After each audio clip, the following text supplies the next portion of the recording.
संतोषी माता कथा भाग 2. इकडे त्या 7व्या मुलाची बायको खूप दुःखी असे.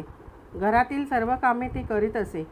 एक दिवस ती रानातून लाकडे आणण्याकरिता गेली असता तेथे काही स्त्रिया श्री संतोषी मातेचे व्रत करीत असलेल्या दिसल्या. ते पाहून त्या सुनेने विचारले, बायांनो, तुम्ही हे काय करत आहात? ही कोणत्या देवीची पूजा आहे? ते ऐकून त्यातील एक स्त्री म्हणाली, आम्ही हे संतोषी मातेची पूजा आणि व्रत करत आहोत.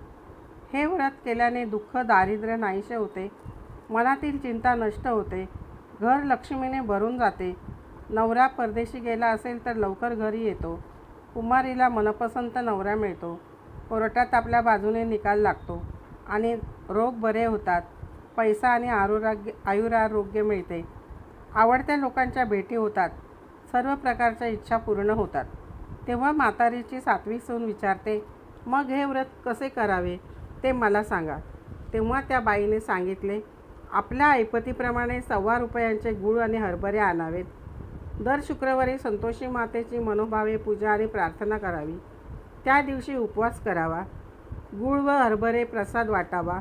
संतोषी मातेची कथा ऐकण्यास कोणी न मिळाल्यास स्वतःच कथा सांगून मनोभावे पूजा करावी. आपली कामे सिद्धीस जाईपर्यंत हे व्रत उपवास करावेत. काम झाले की व्रताचे उद्यापन करावे. 4 महिन्यात संतोषी माता आपले मनोरथ पूर्ण करते. उद्यापनाच्या दिवशी आपल्या शक्तीप्रमाणे 1.25 पटीने रवा तूप घेऊन त्याची खीर करावी. हरभऱ्याची उसळ करावी. आपल्या घरातील 8 मुलांना जेवण घालावे. आपल्याकडे 8 मुले नसतील तर शेजारचे 8 मुले जेवू घालावेत. शक्तीप्रमाणे त्यांना दक्षिणा द्यावी. त्या दिवशी घरातील कोणी आंबट खाऊ नये. हा वृत्तांत ऐकून म्हातारीची सून लाकडे गोळा करून नगरात जाऊन तिने विकली आणि आलेल्या पैशातून गूळ व हरभरे घेतले आणि वाटेत तिला संतोषी मातेचे देऊळ दिसले.